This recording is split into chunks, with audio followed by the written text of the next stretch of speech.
altine fukki fan ak juróom-ñeent si tabaski atum junni ak ñeenti téeméer ak ñeent fukk ak ñett sa gàddaay ga mbokk yi daleen ak jàmm ci xibaar yi marax gi li ci gën a fës di wàllum xëy mi ginnaaw xayma goo xam ne def nañ ko ci tolluwaayu atum 2021 lu toll si ñaari téeméeri këru liggéeyukaay tëj nañu junni ak lu toftal ñoo xam ne ñàkk nañu seen bërëbu liggéeyukaay makaanum jëriñ yor wàllum xëy mi def si xayma tonte wax nañu ne toftal nañu si ginnaaw ba sos lu toll si juróom-ñetti junni dañ ci ànd ak moom Seynou Bab si njëlbeenu xibaar yi njàng mekk njàngale mi jalt si daaru yi kaw yi université Gaston Berger bu diwaanu Ndar Géej daal nañuy tëj li nga xam ne moo di bërëbu jàngukaay ak ginnaaw bi nga xam ne ñi ko yor campus social bi di dëkkuwaay ga daan nañu njëkkoon tëj daara ji tëj nañ ko ba ñetti fan ci weeru octobre ginnaaw bi nga xam te ne bi ñàkk déggoo daan na fay am tekki ci réew mi dinañ daal di wutale fi nga xam ne moo di Anne Maris ak ñi nga xam ne ñooy daal di defar li nga xam te ne bi moo di ay poti fleur yi nga xam ne dañ koy jëfandikoo ngir naatal ay bërëb ñoom nag ñu ngay gis seen bopp bu baax a baax si liggéey bi nataalub moo liggéey kenn si ñoom ci liñ ci ànd ak ki nga xam ne moo di Aïssatou Kane mbokk yi lii mooy li gën a fës si biir jotaayu xibaar ñees gis ñu def si faram fàcc.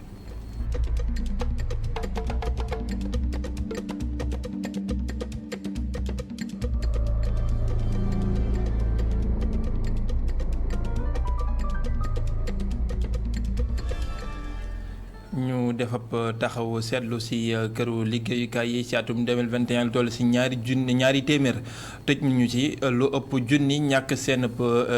xëy loolu nag di ab xayma boo xamante ni bi def nañu ko makkaanam njëriñ wàllum xëy mi del ci waat ci nee nañu daan nañu tof toll si ginnaaw ba sos lu toll si juróom-ñetti junni xëy ngir daal di wattandiku jafe-jafe yi nga xam ne mën na koo jur mbas mi bokk na ci li nga xam ne moo ko daal di waral ñoom it def nañu ab taxaw seetlu si geneen wàll goo xamante ni bi war nañ ko gën a mën a yaatal ngir bijji li nga xam ne moo di xëy mi ak rawatina ñi nga xam ne ñoo di ndaw ñi ñu ànd si ndaje lañ ko doon gaarale ànd seeg moom Seynabou Babou. lu ëpp ñaari téeméeri bërëbu liggéeykaay yu ñu tëj lu ëpp junniy liggéey yoo xamante ne ñàkk nañ ko ci atum 2021 loolee moo tukkee ci rapport annuel bu statistique bu travail directeur bu statistique ci direction générale bu travail moo ngi jéem a indi li waral lii mun na nekk léeg-léeg boo gisee entreprise tëj loolu njort la rek mun na nekk xëy na entreprise bi moo dem ba ci biir am ay jafe-jafe tëj ay fan et cetera mun na tam nekk entreprise boo xamante ne souvent moom sur la base d'un marché wala chantier la doon liggéey dem ba ci biir chantier amatul wala marché amul loolu dañ koy gis mu tëj. ci wetu bërëbu liggéeykaay yi nga xamante ne dafa tëj am na yoo xam ni ubbi nañ ko moo ngi tolloog ci lu ëpp 8000 emplois. boog boo leen comparé daal di nga gis ne yi ñu ubbi ci lu service yi enregistré moo ëpp bu baax a baax li ñu tëj donc dafa baax ñu jëlandoo ñaar yi te. tëj yi am na liggéey yi ñu ci ñàkk liggéey yi ñu ci ñàkk dem na ba 1000 et quelques waaye ci même moment bi entreprise yi ñu ubbi am na liggéey yu mu jur. wàllum régularisation ci entreprise yi nekk loo xamante ne néew na loolu ñu bëri nekkuñu en règle. booy suivre entreprise ngir jubanti ko dafa laaj nga am ay moyens. am na lu ñuy wax sax ci tubaab ay pouvoir juridique maanaam sañ-sañ donc service yi léeg-léeg nag moyens yi dañuy limité loolu bokk na ci luy expliquer léeg-léeg boo gisee ñu ne la gis nañu tant d'entreprise li ñu war a respecter des na. lu ëpp 1700 bërëbu liggéeykaay yoo xam ne ubbi nañ ko ci atub 2021 yoo xamante ne lu tolloog 8000 emplois am na ci waaye tamit ci wet gi am na bërëbu liggéeykaay yoo xamante ne dañoo tëj lu ëpp junniy nit ñàkk nañ ci seen liggéey. am Seynabou Babou liggéeykat yi nekk ci hôpital principal bu Ndakaaru te nekk ñu ay takk der ñoom it mer ba fut la ñu daal di def amal nañu sax yi ab toogaanu ñaxtu toogaay googu nag li ko daal di wund moo di fexe ba ñi nga xam ñoo di kilifa yi ñu jokkoo li ñu déggoo nag ñoom ba xaadim ko ñu daal di koy doxee lu ko may nag alxames ak ajuma ji ñu daal di dëkk mal dinañu daal di banque seen loxo ki leen jiite di secrétaire général ba Abdoulaye Thiaw ñu teewlu ay kàddoom ci micro Emmanuel Gaspard Dione. tey dañu génnoon def sitting bi ñu def nii neexul suñu xol ñu ngi ci jéggulu mais dañoo sës parce que ñun suñu wareef mooy dem faj maladie ñun faj maladie lañ xam moom la ñu bëgg mais fi mu toll dañoo sës ndaxte prime d'intéressement bi ci hôpitaux yi Sénégal yi ngay wër yëpp hauteur de 20-25% lañ koy fay hôpital principal rek dañ koy fayee 7%. mais personnel hôpital principal est-ce que mérité wuñu que loolu personnel hôpital principal luy malade luy urgence lu mu metti bu ñu ñëwee fii dañ koy jël donc bu ñu demee tey ba conseil d'administration bi mën a jël seeni pécule di ci yokk 50 000 muy 120 000 ñuy def ay préconseil ñu leen koy fay mais personnel bi di liggéey xaalis bi ñoom ana seen wàllu ci affaire yi donc ñun ñu ngi demander à ce que protocole d'accord boobu noonu dañ ko respecter lii part bu njëkk la parce que niñ la ñun bu doon suñu sago problème bi ñu régler ko tey ñu delluwaat suñuy service dem liggéeyi faji maladie tey bu ñu réglé woon problème bi ngoon ñu dugaat ci hôpital dem faji suman bu ñu ko réglé wul nag incha allah dinañ décréter benn mot d'ordre de 48 heures jeudi vendredi dañ koy def grève générale incha allah. tey jii si àllarba ji ñoom bank nañu seen loxo dañuy liggéey ci makkaanum jëriñ yor wàllum mbay mi li ñu daal di bëgg moo di lépp loo xam ne dégg woon nañu ko ni xaatim ñu daal di koy doxalee ni ñi wax léegi it li ñu daal di ñaxtu waaye tamit bokk na ci bërëb boo xamante ne bii dinañ ko daal taxawal di comité boo xam ne moo daal di amal li nga xam moo di dialogue social foofee ba seen naqar yi dëddu leen li nga xamante ne bii it sàkkoon nañ ko moo di liggéeyukaay yi nekk ci région yi ñu gën ko yeesal ñu teewlu ci Mor Diouf mooy seen secrétaire général moom it ci micro Babacar Seck. benn grève générale boo xamante ni dinañ ko def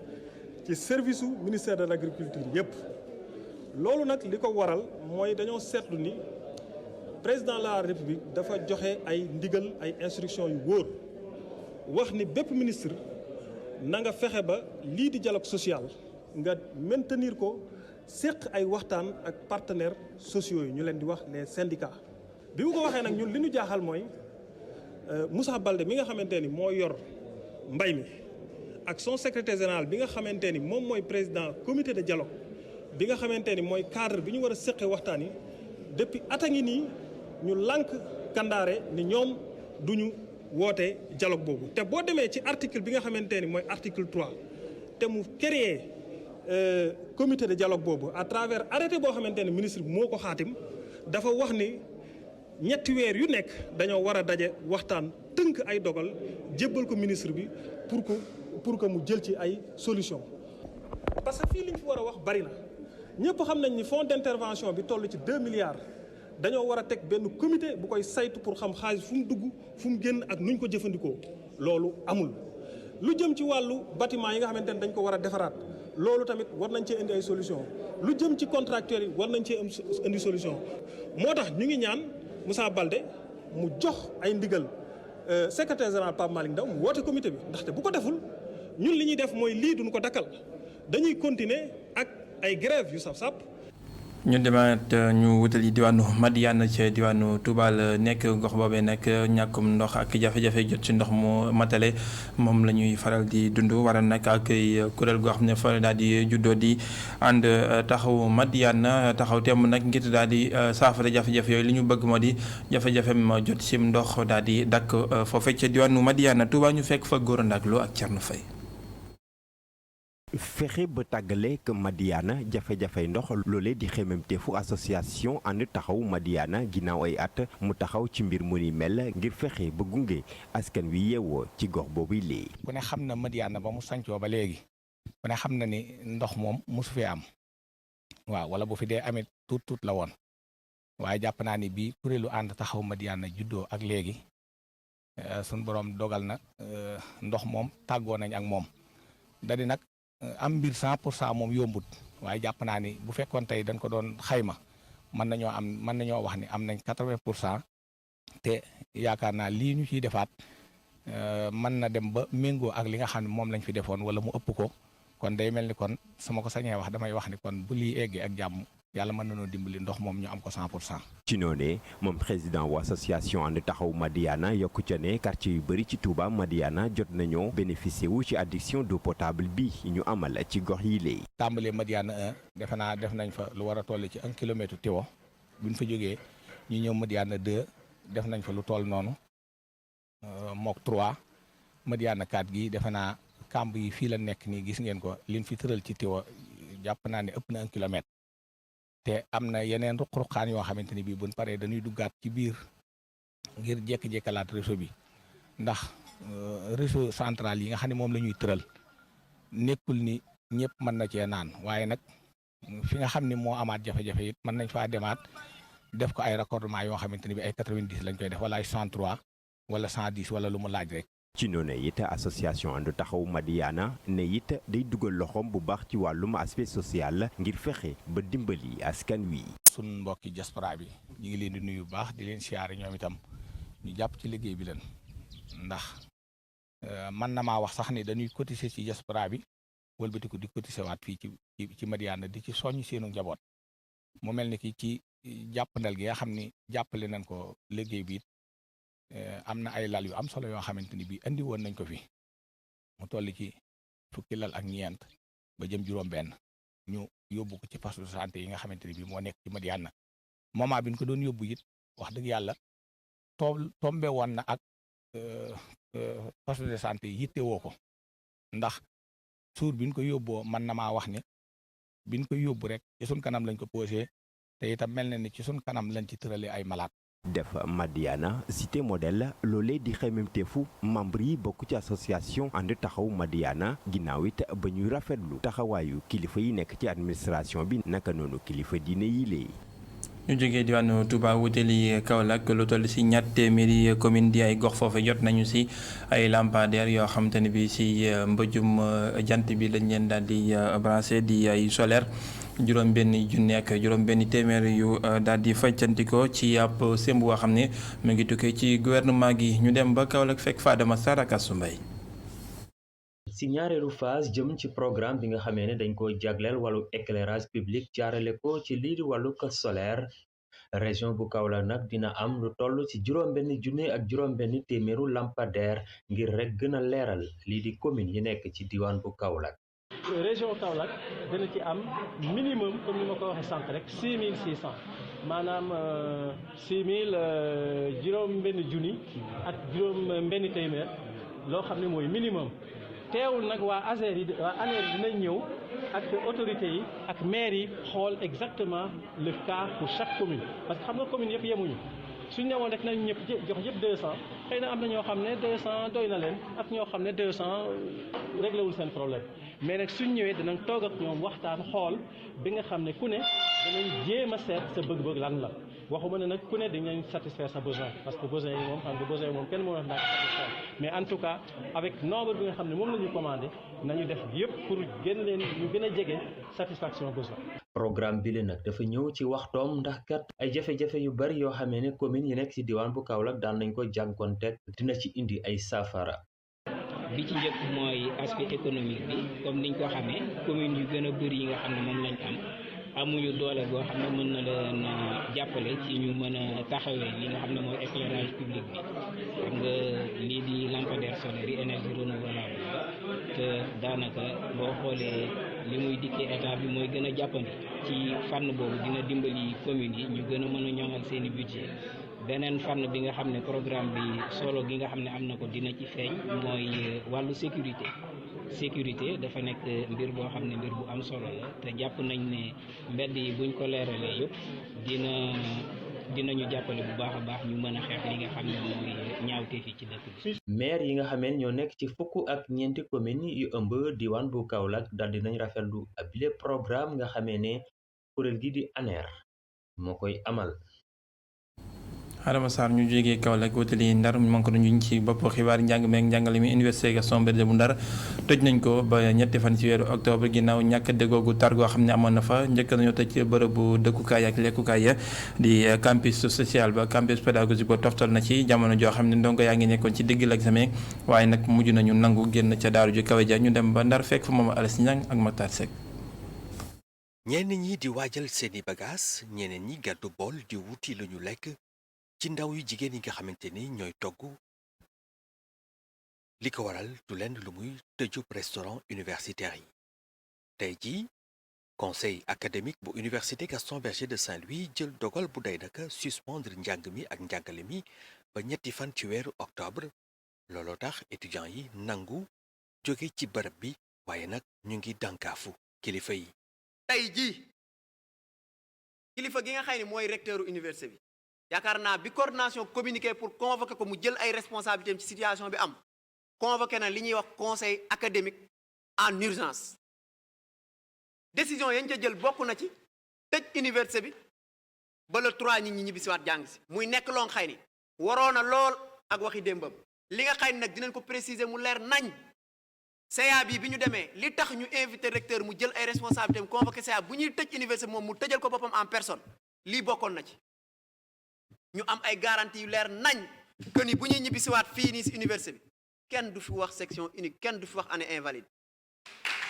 lu jëm ci menaces yi nga xamante ni mi ngi ci ndoddu ñi jiite étudiants yi ñoom nee nañu ñu ngi ni tekk di xaar. te restaurant yi ñuy wax ni dafa yàqu aussi ñu rappeler leen bu fekkee am na lenn lu fa yàqu lu ñu mën a génne teg ko ci table bi surtout les machines yi nga xam ne ñi ngi fonctionné nañ ñu ko woon ndax yaakaar naa muus nañ muusu bi ñu demee ci lieu yi li ñu njëkk a def mooy jël suñuy téléphone filmer ko xam yan ñooy mars ak yan ñoo marsul woon te yaakaar naa ba ñu koy def sax ñoom lañ ci àndal ñoom ñi nga xam ne ñoo fay liggéey kon ñi ngi leen di xaar ñu dugal dégâts matériels yi ñuy wax ne étudiants yi dañ ko def foofu ndax yaakaar naa li ma waxoon léegi dinaa ko confirmer waat étudiant UGB mën na nekk lu ne ba mu des yàqkat yaruñu ñu ci yàq xamuñu yàq. ñëpp am yaakaar ni bu ñu dellu siwaatee ci ñetti fan ci weeru octobre diggante étudiants yi ak seeni kilifa dana dellu rataxaat. seen naataango yu université bu Ndakaaru Cheikh Anta Diop ñoom it dinañu daal di dund ak tëjteelu campus social bi ñaar fukki fan ak ñett ci weeru sulet bi nga xam ne moom la ñu nekk ndongo yi nag ànduñu ci googale ndogal ndax nee nañu ñu si ëpp ñu ngay wàccee l'examen te njàng ma jaxagul bu ñu tëjee bërëb yi ñu war a dëkkee nan la ñuy def ba yeggali seenam njàng loolu ub na seen bopp seen i kàddu si gësub Ami Diouf. jeex na ndongo yi pare nañu ak épreuve baccalauréat yi. ginnaaw ba ñu dundee at bu bëri lënt Jawal di door a pare examen anglais wam féex na waaye xelam dalul. y a un sentiment de satisfaction. ñu ngi sant yàlla ndax li nga xam ne moo di année scolaire bi jeex na lenn rek moo ci des mu di xaar résultat yi te xam naa ne sax mooy tax ñu am stress tuuti ndaxte dañuy xool ndax suñu avenir dafay nekk en jeu wala sax dañuy am li nga xam ne nag moo di bac bi waaye ñu ngi xaar. Est-ce que on va devoir remettre en question notre avenir ou pas? ci wet gi yeneen i ndongo dajaloo ci arrêt bus bi ànd ak mbégte loolu nduruwuñu ku jaaxle Serigne Faye kenn ci ñoom di ko dëggal. ins bi amatoo benn tension parce que déjà suñu matière scientifique bi def nañ ko def nañ maths def nañ PC def nañ SVT te tamit matière littéraire yi c'était pas trop difficile quoi. ci beneen centre d'examen ndongo yi itam di am yaakaar ni dinañu am seen bac. pour l'instant moom am na benn poids bu wàcc ci man parce que pare nañ épreuve yi mais. c'est pas encore fini parce que résultat yi des na. vacances yi commencé gul instant da nga war a xam est-ce que am nga wala amoo mais man moom je suis confiant parce que au moins bu mu mënte kii nii na nekk deuxième tour na nekk premier tour lu ma yàlla may ma jël l'essentiel naa am rek. benn ndongo nekkatul di xoolaat ay leçon wam fu mu toll nii ñoom ñëpp pare nañu seeni examen ñu ci bëri di ànd ak tiitange wala di dundee yaakaar. jaajëfal ko nga nekkoon ay setu kan dellu si waat si ndongo yi nga xam ne ñoom jeexal nañu seen examen bac yi di xaar li nga xam ne moo di résultat yeeg am yaakaar gu ñoŋ ñu ngi ko doon junjoo léegi ñu delluwaat université Cheikh Anta Diop bu Ndakaaru campus social bi day daal di tëj ñaar fukki fan ak ñett si weeru sulet ndongo yi nag nee nañu loolee jubuwu leen ndax nuppeeguñ ci anam njàng te it am na ñuy wàccee l'examen tëjub bërëb yi ñu war a dalloo loolee day nekk loo xam ne dina leen indil jafe-jafe bu baax a baax seen i kàddu ñu réewlu ko si gasub Ami Diouf ak Mafal Fall. ay dem ak dikk yu dul jeex ñenn ñi di ñibbi ñenn ñi di ñëw pour def cours université Cheikh Anta Diop décision bi le conseil restreint bi jël muy tëj université bi doon loo xam ne neexul yenn étudiants yi ginnaaw ba ñoo jàppee ne lépp politique moo ko lal. même étudiants yi nekk biir université Cheikh Anta Diop même y a des professeurs yoo xam ne ni kenn mënul expliquer contenu bi ou bien les raisons palpables lu tax conseil restreint mën a tëj université parce que ñun gis nañ ne déjà université est en retard léegi xaar ba étudiants yi dem tabaski ñu génne seen communiqué juste que pour étudiants yi bañ a manifester wu loolu ñun xam nañ pour loolu moo ko sabab on peut dire que c'est les raisons politiques moo tax ñu jël décision boobu noonu juste pour tëj université et là benn étudiant d'accord ci décision bi. décision bi léegi ñu jël ko ca waxtu boo xam ne ñenn ci ndongo yi ñu ngi waajal seeni examen Alkil Diatta di étudiant en lettres modernes di mettitlu retard bi lee ak perturbation yi décision bi nar a indi. personnellement arrangé wu ma ndax door naa sama premier semestre ba jeexal ko entamé second semestre bi nii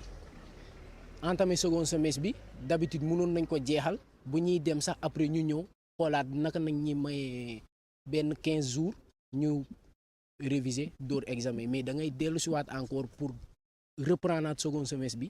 nar a kiiwaat affaire bi daal vraiment tardement la vraiment. boo xoolee Sénégal nañ nekk lépp dañ ko politiser waaw. ñii di def politique bu ñuy def seen politique nañ ko def aussi ci seen côté étudiants yi bu ñuy jàng aussi ñu bàyyi leen ñu jàng ku nekk xool aussi maanaam il faut que ñu def la part des choses. beneen wàll ba Cheikhou Diallo moom mi ngi xalaat situation bi xaritam yi nekk université Gaston Berger di dund. le 5 la ñuy def seen rapport la ñu bàyyi ba le 8 vendredi bi ñu génnee ko loolu c'est anormal loolu rafetlu wuñu ko.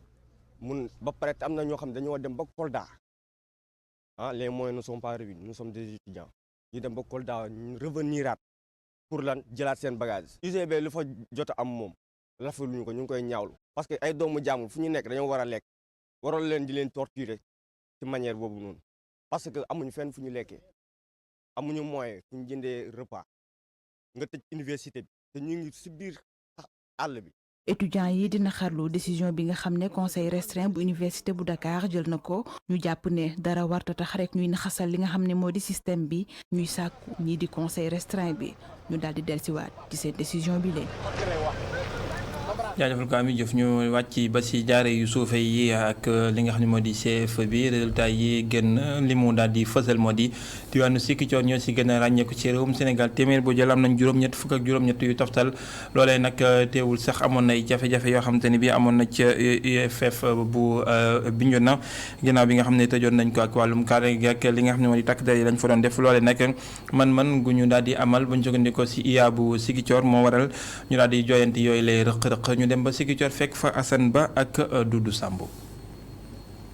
depuis ci atum 2018 ba léegi résultat yi ci wàllu examen yi ci biir région bu Ziguinchor mu ngi woy di yéeg ci atum ren bi tamit inspection d'académie bi moo ñëw ci kanam ci wàllu plan national ci wàllu CFEE bi ak taux bi nga xamante ne toll na ci 88,36% muy ay performance yi nga xamante ne dañ ko am rek ginnaaw liggéey bu mucc ayib. ci zone yi nii dañuy organiser ay session de renforcement de capacité maanaam dañuy gën a tàggat jàngalekat yi pour ñu gën a xarañ ci li ñuy def te yaakaar nañ ne comme ni ñuy wax ku bugg a jot élève da ngay tirer ci enseignant bi yaakaar nañ ne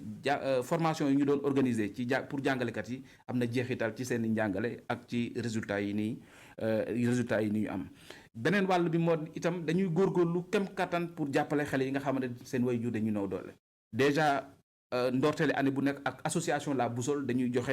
xool xale yi nga xamante ne seen wayjur seen loxo jotu seen i ginnaaw ñu jàppale leen. IEF bu Bignona 1 bi nga xamante ne moom moo doon jiite ci biir région bi moom nag ren dafa am benn régression bu ndaw ndax opération de sécurisation yi nga xamante ne armée bi mu ngi ko doon amal ci Nord Sindian waaye inspecteur d'académie bi mu ngi xam leen rek dispositif de rattrapage ak soutien bi nga xamante ne tegoon nañ ko moo tax rek ba conséquences yi méttiwul. parce que bi opération yi commencé rek lañ xam ne dana am jeexital ci njàng ak njàngale bi. ak kilifa yi autorité administrative yi ak collectivités yi ñu def en place li ñuy wax un plan de contingence maanaam daal ay pexe yoo xamante nañ fexe ba xale yi fépp fu ñu mën a dem ñu continuer seen jàng ak seen jàngale ñu jàppale leen encadrer leen ba nga xamante ne déplacement yooyu du am jeexital ci seen jàng jot nañu fexe def daal ay pexe ba bi tension yi jeexee école yi yëpp tijjiwaat sauf ñeent mais itam dañ beraloon loxo candidat yi parce que xamoon nañ ne fala bu dëkk examen danañ dem examen ñu defal leen ay cours de rattrapage UNICEF nag jàppale ñu ci baax a baax ay cours de renforcement équipé leen jox leen ay support ba tax vraiment loolu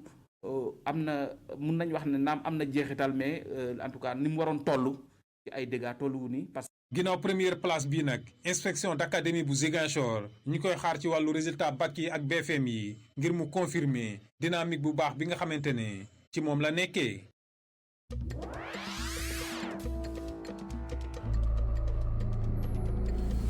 xibaar yi bi ci réew dañ koy doon ci réewum Burkina Faso foofee nag ak cong goo xamante ni bi ay fippukat def nañ ko fa ci ab pont boo xamante ni bi daan nañ koy daal di mabal kenn mënut fa daal di jaar muy bi dox diggante fi nga xamante ni bi moo di Dori ak Djibo ñi nga xam ne ñoo di woy fipp yooyu nag takk der yi daan nañuy xamle woon ni foofee dafa nekkoon foo xamante ni bi jaaroon fa doon nay jafe lool ngir jot ci grande ville bi nga xam ne ñoo nekk si nord yi lii nag dafa daal di dikkaat indiwaat geneen kawteef goo xam ne am na ak ñàkk kaaraange gu mu daal di dolli fanweeri fan ci weeru juin bi la ñu daal di njëkkoon a amal ab jéego ngir saboté li nga xam ne moo di jotandi foofee ñu jógee foofee wutali diwaanu diggante Maroc Israël ki nga xam ne moo di chef njiitalu takk der Israël daan nay amal nag ab tànki nemmeeku ca diwaanu Maroc waxtaan woo xam ne dina ko daal di amal ak ñi nga xam ne ñoo di kilifay takk der ya ca réewum Maroc diggante ñaari réew yooyu nag muy ab waxtaan wuy dox di gulet koo xam ne njiital takk der yu gën a kawe la Israël daal di amal ay tànki nemmeeku foofee ca royaume bu chérifien bi nga xamante ni bi ñàkk déggoo doxoon na te it ñu njot ne lii dina rataxalaat diggante Israël ak Maroc nga xam ne dafa daal di amoon ak ñàkk déggoo lu ko dalaatum 2020 ba léegi commission européenne bi daal di saytu li nga xamante ni bi moo di aw nekkin ca diwaanu Europe ak li nga xam ne moo njeextal yi am si diggante guerre Ukraine ak Russie daan nañuy xamlewaat nag li nga xam ne moo di banque Russie yi nga xam ne dafa daal di gelé woon lépp loo xamante ne bi moo di wàllum njaay ak jënd produits agricoles yi ak alimentaires yi nekk loo xam ne dañ koy daal di yëkkati moo xam mu jëm si bele bi ak li nga xam ne moo di engrais yi su ko defee ñi nga xam ne ñoo ko mën a yittewoo ñëpp mën koy jëfandikoo ak jafe-jafe yi nga xam ne jur na ko ci àdduna warngal képp boobu lay guerre nga xam ne moo dox diggante Russie ak Ukraine.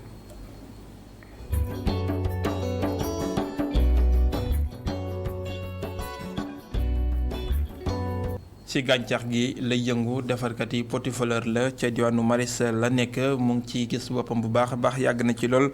moo duggee daje nag ay sutukan. Anne Mariste ci autoroute bi ñu fekk fi ab céramiste boo xam ni daa boole bëgg tabax ndaa ak toppatoo fleur moo duggee di ñu dalal ci bërëbam yu naat yi.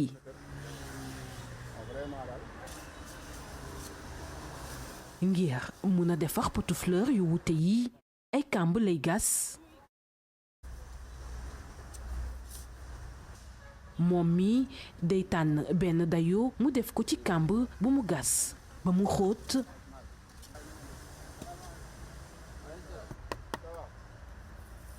bu ko suulee la koy taaral mu jaxase ndox suuf ak ciment ngir gën a dëgëral pot de fleur bi boole si raax ko ñetti yoon.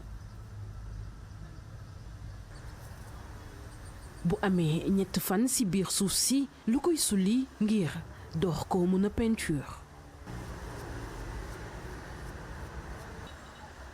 bu moo duggee tekkee tey ci liggéey bi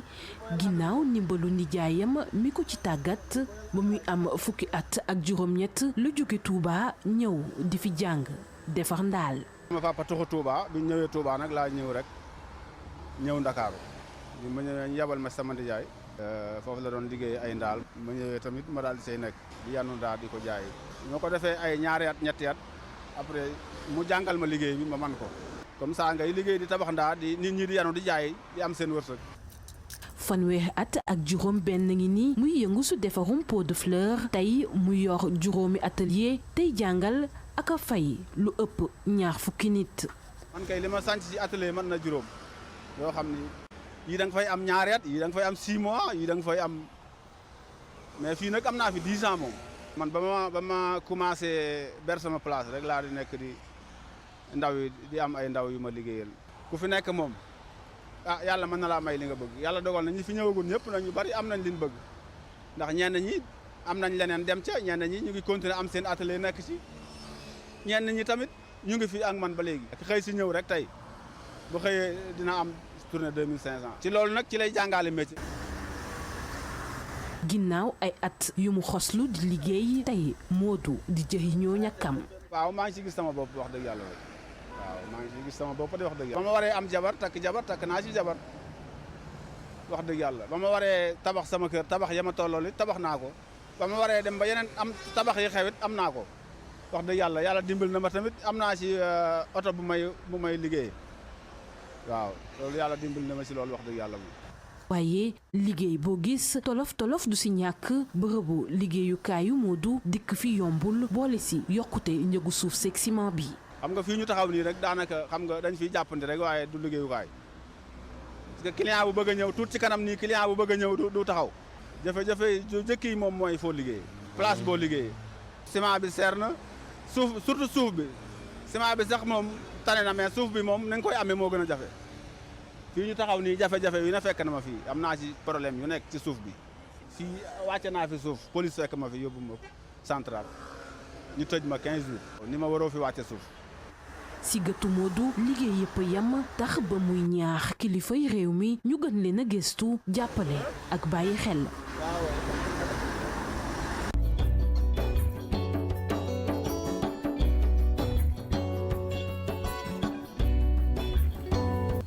jaajëfal leen Aïssatou Kane ak Moussa Fall jaajëfal leen mbokk ci teelu bi fii la ñu yokkitee jotaay bi lee xibaar 19h45 jotaay bi ci kàllaama nasaraan ak soxna Adama Nouskaba nes kis la total di wéy nekk Cheikh Hassana Fall xibaar di wéy ni ci www.emedia.sn